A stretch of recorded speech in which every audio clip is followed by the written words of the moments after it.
This is Harvest Moon Homecoming, Sweet Haven Farm Sweet Small Town Romance, Book 1.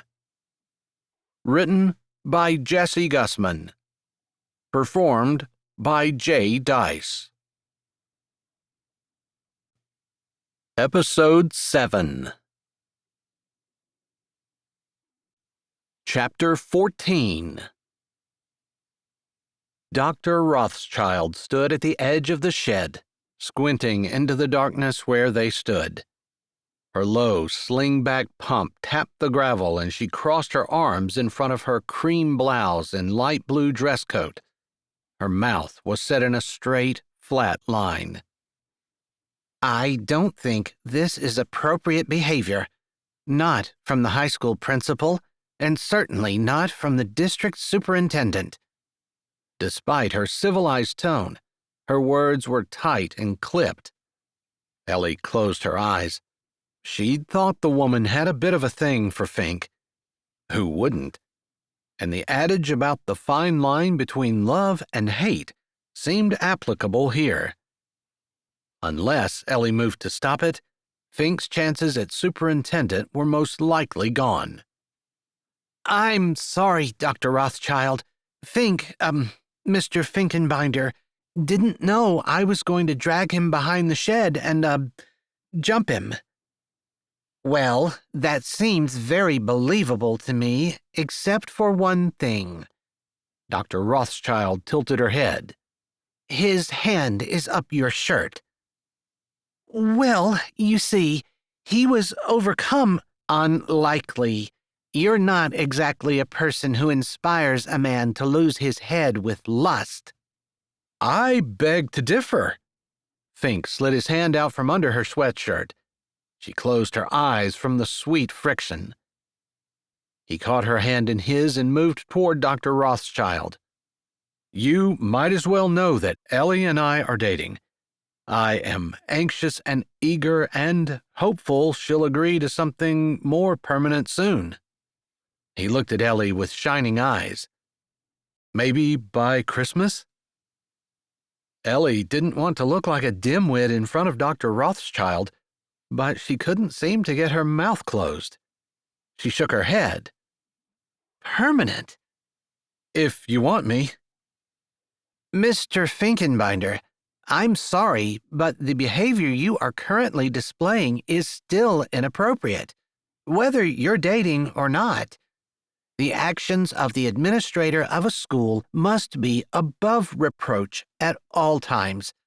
If the families here find out that our principal was engaged in a vulgar display of amorous attention behind the equipment shed, if they find out the woman you were kissing is a simple farmer who doesn't even have her high school diploma." That was harsh, and it hurt. But it was exactly what she'd been trying to tell Fink. That's how many of the people on the school board would see it. Sure, the community would probably rally around her, but Fink wouldn't get the job. "You're right." Ellie broke away from Fink. "I really was pushing myself on him, but no one needs to know about this unless you tell someone." "I certainly will not." "Ellie," Fink touched her arm. "Please don't." She jerked out of his reach. "No, Fink, I'm not spending the rest of my life being the chain around your neck. We need to stop this before we begin something we regret." She turned to Dr. Rothschild. "I give you my word that your superintendent will not be caught in any more vulgar displays with me. If you give me yours, that the position is still his."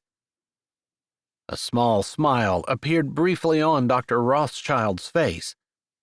"He is the most qualified candidate, and the most popular. He was also the most level-headed. If you keep your word, the superintendent position is his." "I'm out of the picture." She had to hold it together just a little bit longer. Calling on every last crumb of strength she had, She turned to Fink. "This is what you've worked for since you left Iowa. You'd better not screw it up." Tossing her head in a totally fake display of detachment, she strode away. She did not allow herself to cry until she pulled out of the parking lot. Fink rushed from the game to Ellie's farm as fast as he could. It was possible he was slightly rude to Mrs. Cummings, the widow of the former oatmeal baron with 2 small children who, along with the Rosencrantzes, was considering the district. But the woman really needed to put her children to bed, and she wouldn't stop hanging on his arm. Now, as he stepped out of his car, carrying the package containing Ellie's surprise, he wondered where the best place to look for her would be. Spying Harper and Wyatt working at the campfire, he headed toward them. "You both looked great tonight," he said as he stepped to the fire, stuffing the package under his arm and holding his hands out. There was a definite chill in the air tonight. "Thanks, Mr. F." Harper handed a hot dog to a little girl whose mother stood behind her holding a stick. "Are you here to help?" "Well, I was kind of looking for your mom, but I'm here to help too." He adjusted the package and glanced around. "Graham and Pap are doing the haunted house, and Wyatt and I are splitting up between here and the pumpkin patch and apple bobbing, but no one's been giving hay rides all night. If you could do that, it'd be great." "Where did you say your mom was?" She hadn't actually said where Ellie was, but Fink hoped she would with a little prompting. "She said she had a headache and went in to lie down. It must be really bad because I can't remember her ever not working before." "She looked awful," Wyatt said in his typical honest self. Fink's heart thumped slowly and painfully. When she'd jerked away and dismissed him with such imperiousness, his whole world had tilted. He'd never been immune to Ellie. Even his attempt to punish her for Harper's tardiness was calculated to get a reaction. Because he loved seeing her passion and her life. Because he loved her. He tensed, stunned, as he allowed the thought to sink in. That knowledge was a shock, but he knew that it was true. The problem was, he wasn't sure how she felt. She'd returned his kisses with passion and fervor, and she'd allowed him to hold her hand. He could almost believe she took the fall with Dr. Rothschild because she loved him and wanted the best for him. But he could be wrong. Maybe she wanted to continue to cling to her biases against his job and education. Perhaps Dr. Rothschild had reminded her that she'd believed the gap between them was too large. Or even Ellie might have decided she wasn't good enough. The thought broke his heart and made him angry because it wasn't true. Or she could have realized she didn't really like him. She hadn't said. She hadn't done anything to make him think she might feel for him as he did her, except return his embrace. Maybe she was simply lonely. "Mr. F?" Harper waved her hand in front of his face. "Are you okay?" "Yeah." He wanted to go to the house, storm in, and demand she answer him. But that was nuts. "I can drive the tractor." The package in his hand crinkled as he moved, and he glanced at it. He'd forgotten about it. "This is for the float. I'm going to stick it on the wagon, then I'll be back to start the hay rides." "Thanks, Mr. F." Harper smiled as she handed out another hot dog. He'd have to wait until tomorrow to talk to Ellie. After a sleepless night, Fink arrived at the farm at 9 a.m. with a headache of his own. Not for the first time, he wished he drank coffee, but he couldn't abide the vile stuff. So he'd popped 2 painkillers before heading out. Esther Bright, Ellie's mother-in-law, was in the shop. "Good morning, Mr. Finkenbinder. How are you this beautiful fall day?" Not as happy as she was, apparently. He hadn't noticed the day was beautiful. All he wanted was to see Ellie. "Call me Fink, Mrs. Bright. I told Ellie I'd help out today." "Oh, that's wonderful. Ellie never takes off. I hope they have a good time." "Ellie isn't here?" His stomach fell. How could he talk to her, tell her how he felt, when she wasn't around? "No, I thought that's why you were here." "I didn't know she wasn't going to be here." Frustration bubbled in his chest. Was she deliberately avoiding him? "Harper has to go to the dance tonight and she didn't have a dress. They went to the city to go shopping. It's going to be busy today and we'll miss them, but I'm glad they went. Ellie and Harper both spend too much time working. I can't remember the last time she took off, other than last night." He pushed past his disappointment. "What do you want me to do?" Esther began naming things that needed done. Fink listened in one ear while he got his phone out and texted Ellie. "Miss you." By lunchtime, he'd still not received a reply. "Are you mad at me?" He felt like a teenaged boy in a fight with his girlfriend, but he was desperate to talk to her. Still no answer. Shadows had begun to lengthen, but Ellie hadn't returned when Esther stopped by the fuel pump as he filled the tractor up. "We're closing early tonight, Mr. Finkenbinder." "You are?" His brow furrowed. That was odd. Ellie had said weekend nights were the busiest for the farm. "Yes, we are. We never do, even when it rains. But Harper is homecoming queen, and that will only happen once in my lifetime. I didn't want Ellie to feel torn about being at the parade and going to the dance to see Harper crowned." She smiled sweetly. "Plus, I want to see it too." "Oh, of course." "So," she glanced at her watch, "it's almost 5. We're turning people away. You can go on home and get ready." "Is someone still driving the tractor for the float?" He hoped someone else was. Since he'd not seen Ellie all day, he was really looking forward to standing behind the moon with her. "Our neighbor Bob is coming down at 6. He'll have the float at the starting point in town by 6:15 or so." Great. The parade started at 7, then the dance at 8. It should be plenty of time. And, he thought as he pulled out of the parking lot, Ellie might have been able to avoid him all day, but she wouldn't be able to avoid him on the float. Unless she didn't show up, which is exactly what she did.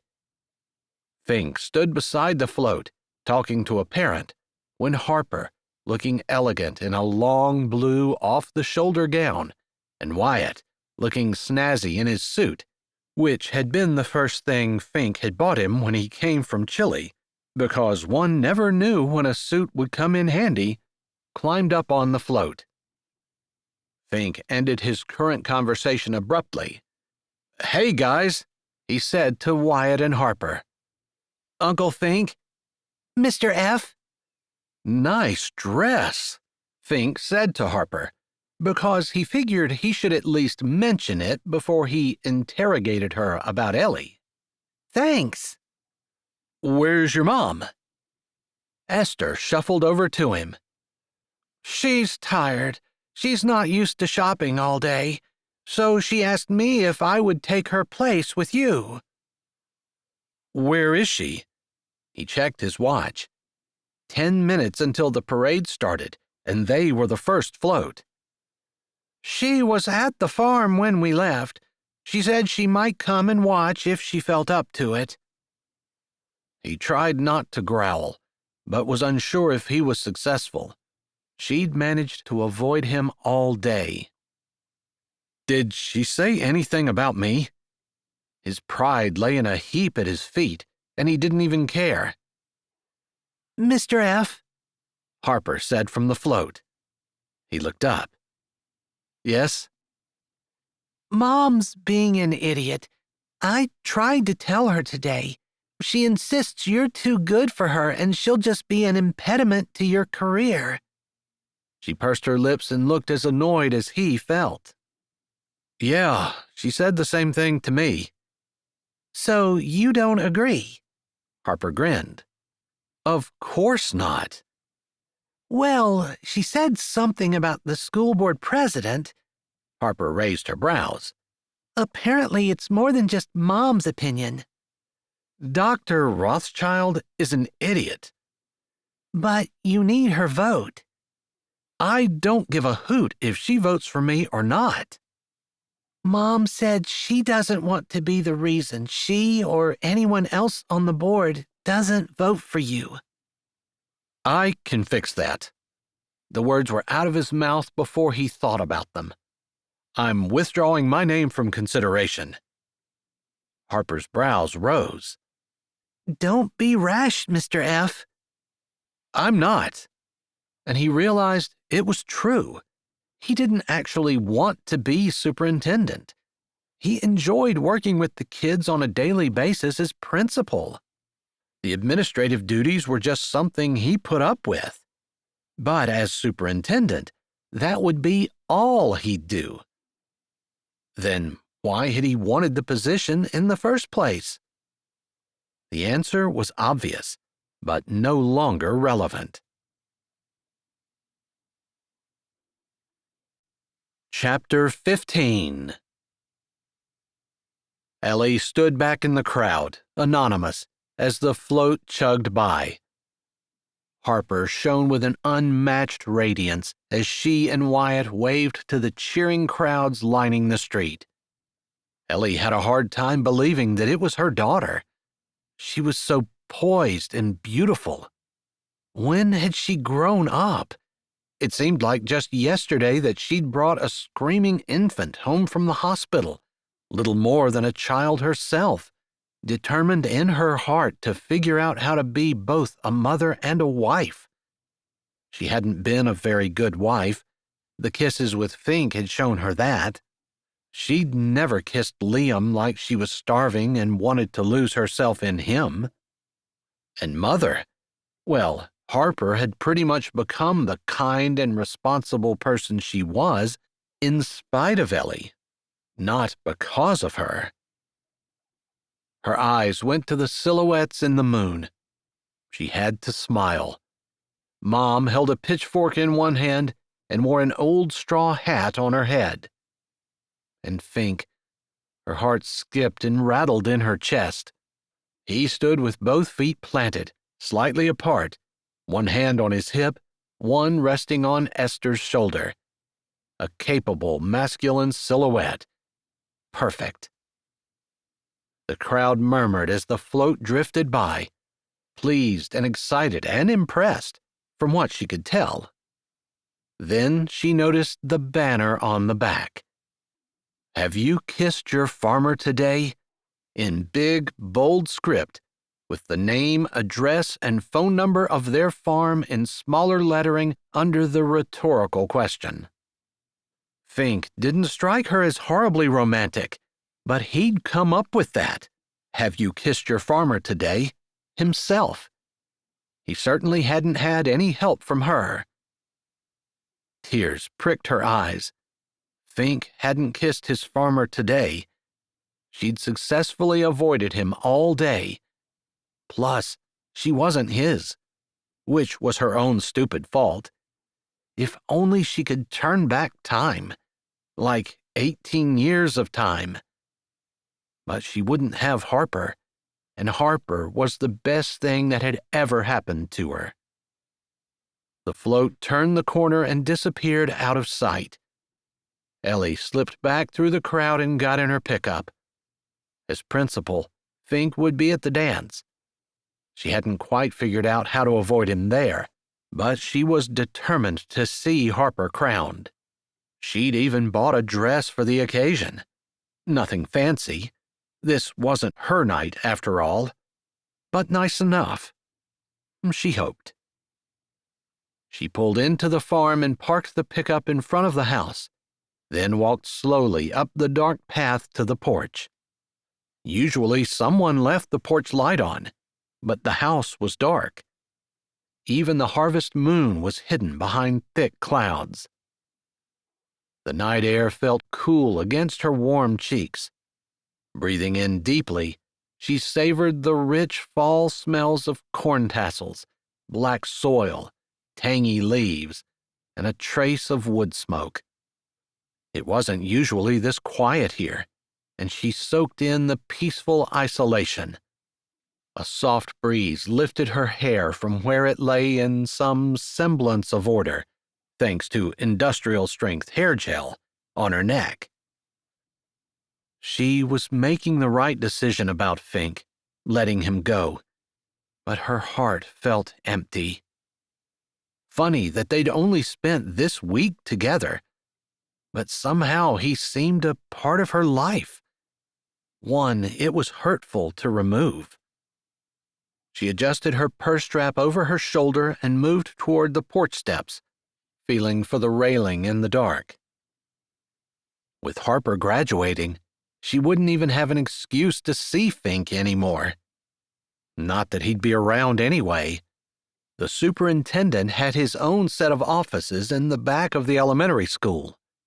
She'd never even seen them, although they were probably nice. Plush. Real wood furniture rather than the plastic veneered stuff Fink had in his office right now. He deserved better. Better furniture. A better woman.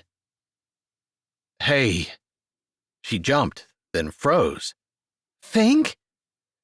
Yeah, it's me, he said softly. But you were on the float. How did he beat her here? The parade wasn't even over when she left. Jordan did it for me. Oh. Of course. I got the impression you were avoiding me. You got it right. Smart one. Sarcasm was one of her walls. She felt safer hiding behind it. Why? I told you yesterday. I'm not starting something with you that we're going to regret. You'll regret. I'm not on the level that you need. He sighed, barely audible. Do you have a minute? I need to go in and get ready to go to the dance. She couldn't spend any more time with him. The longer she spent with him, the deeper she fell. Sit down. He said it in his principal's voice, and she had obeyed before she even thought not to. I told you I grew up on a farm in Iowa. Yeah. She picked at her purse strap, not that she could see it in the dark. I left the farm as soon as I could. I know. I didn't tell you why. You went to college. She knew that. Dad wanted me to take over the farm, be a farmer. There's pride in working with your hands, he'd say. I agree. She had a feeling she would have liked his dad. Well, I didn't. I was ashamed of my working-class roots, my country bumpkin background, my rural ignorance. I admired the culture and class of the urbanites. You know, they look down on country folk. Some of them, anyway. Some of them, like me. That hurt, but she'd figured he'd looked down on her. She hid the pain with a question, unable to keep the accusing tone out of her voice. What are you doing at a little school like this? You like the city so much, go live in the city. I did, for a while, but I hated it. The noise and the crowds, The filth and the feeling of isolation even in the midst of piles of people. So proud that we're big and inclusive, but you can't get a single person to even look you in the eye on the sidewalk, let alone to say hi to a stranger. Well, that was different. Heck, we wave to everybody around here. I know. People have actually stopped at the school and stormed into my office just to ream me out for not waving to them, and I don't even know where they saw me. Just easier to wave to everyone. He laughed softly to himself. Remember when I said that sometimes we're particularly blind to our own biases? Yeah. It's true for urbanites as well as us. He shifted. Anyway, I hated the city life, but I didn't want the Iowa farm boy label either. So, when a teaching position at Chestnut Hill came up, I jumped. I love it here. I drive by the farms, maybe a little smaller than my childhood, and we didn't have these hills and mountains, but it feels like home, because the people are the same, friendly, hardworking, stuck in their ways, but willing to help anyone out. Fink, I really don't understand why you're telling me all this. Just listen. A note of irritation crept into his tone. Softer, he said, "Please." She allowed her silence to be her answer. After a few moments, he went on. I loved the rural school district, but I kept after my education too. There's more than one kind of bias. I might live in the country, but I was an academic, white collar. I taught, then was the administrator for the blue collars. And of course, during all of that, my mom died and my dad asked me to come home. But you didn't. I wasn't ready. Much as I missed the farm, I still wasn't ready to admit there was no difference in value between an educated elite and an ignorant country bumpkin. No difference in value. No. Sometimes we think that because we have a degree, it makes us better. It takes work to get a degree. That shows diligence and perseverance. And it takes work to make a farm successful, a marriage successful, to raise a child who is homecoming queen and valedictorian. That, too, takes perseverance and diligence. Ellie didn't say anything. She hadn't really thought about it, but she supposed he was right. One isn't more valuable or better than the other, much as I or you might want to think. I'm not disagreeing with you. I called Dr. Rothschild today. Okay. Subject change, apparently. She shrugged. So? I told her I was no longer interested in the superintendent position, to take my name out of the hat. She shoved to her feet and turned, even though she couldn't see him, planting her hands firmly on her hips. You didn't. I never wanted the position. I wanted the prestige that went along with it. I wanted to bury that Iowa farm boy so deep he'd never come up. The stairs creaked. Then he was in front of her, holding her shoulders, slipping his hands around her, and there was no strength in her to pull away. But that Iowa farm boy is a part of me. I'll always regret not going back home and taking over the farm. And if I allow you to think you're not good enough for me, if I let you think I want a job or prestige more than I want to be with you, I'll always regret that too. This week has opened my eyes in a lot of ways. I realized all that time I actually enjoyed waiting for you to come rolling in your pickup. I admired your sass and your verve. I looked forward to seeing you every day. I think I fell in love with you long before you sat down in my office last Monday. It doesn't really matter when. I love you now."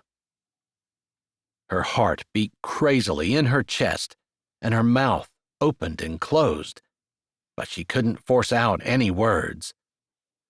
The night air, the peekaboo moon, the softly scented breeze on her cheeks, it all felt like a dream. But Fink was solid and warm in front of her, his hands tender on her shoulders, as his voice floated on the night air. "If you don't love me for who I am, that will be hard but okay. But if you reject me because of what I do, or because of some piece of paper that's attached to my name, I'm going to fight you. Because I love you, and I want to be with you, and I'm willing to fight for that." He stopped talking and held her against him. She felt like the whole world was spinning, and she gripped him tightly. She could hardly believe it was true, that Fink had just said he wanted to be with her, that he would fight for her. Her stomach clenched, and she put a hand on it as she thought of Izzy in the pumpkin patch and the fear that kept her from choosing a pumpkin. The same fear that threatened now to keep Ellie from reaching out for her own pumpkin. Fear of change, fear of loving and losing again, fear of not measuring up to Fink's high standards, or the standards the community might have for the principal's wife, fear that Fink might resent her eventually. The excitement that Fink loved her threatened to be overwhelmed by those fears. But she could face them. She could step out, away from her comfortable life, and risk losing everything again. Risk facing her insecurities, believing that love could conquer all. She squared her shoulders and took a deep breath. Because of Fink, because of the man he was, she could do this. The crickets and the occasional rustle of the wind in the leaves were the only sounds. "Say something, Ellie." "Don't quit." He laughed, a strangled sound. "Don't quit what? Talking? My job?" "Either. Both." She took a breath, feeling like she was stepping off a cliff. "I love you too, Fink." "Ellie," he breathed, before he lowered his head and kissed her. She returned the embrace with all the tangled emotions inside. He pulled back, and his breath came in short gasps. "Does this mean you're willing to take a chance on me? Or does it just mean I won the first skirmish?" She snuggled into his warmth. "I probably shouldn't admit this, but I like fighting with you." He groaned. "I kind of like fighting with you, too. Well, maybe it's the making up that I most enjoy." She snorted. Fink leaned back and seemed to search her face in the shadows. "Anything else? We can fight about anything else. But I need to know we're together in this. You and me." "You better be careful. Once I'm stuck, it's pretty hard to get rid of me." "I don't want rid of you." He nuzzled her neck, and she closed her eyes and leaned her head back. "Think your in-laws will be okay with us?" She tried to focus. "I think. If not, I love them, but I'll leave. I've been as true to Liam as I could be." She ran her hands down his back. "I think they want me to be happy. In order for me to be happy, I need to be with you." "I need to show up at this dance tonight, much as I'd rather stay here. Do you think you might consider coming as my date?" Again, That little note of insecurity lightly shaded his question. Chaperones can have dates? The teachers usually bring their spouses. I've never taken anyone. She liked that. As far as she knew, Fink had been so focused on his career, she'd never heard of him dating. Happiness bloomed in her chest. I was going to see Harper crowned anyway. I bought a dress. Need help getting it on?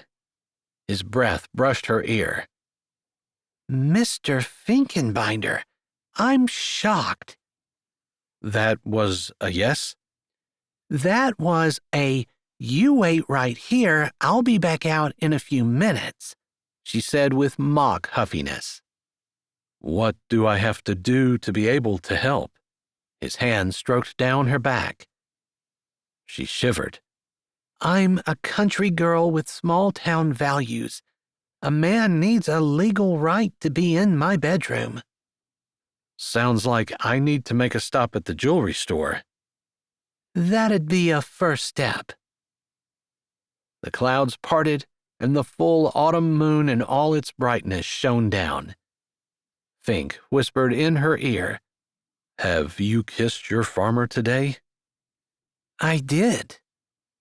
No, that was him kissing you. She smiled up at him. He'd just called himself a farmer. His parents were probably smiling right now. Then I guess I haven't. Maybe you better get on that, Mrs. Bright. I love you, Fink. She put her arms around her farmer and kissed him.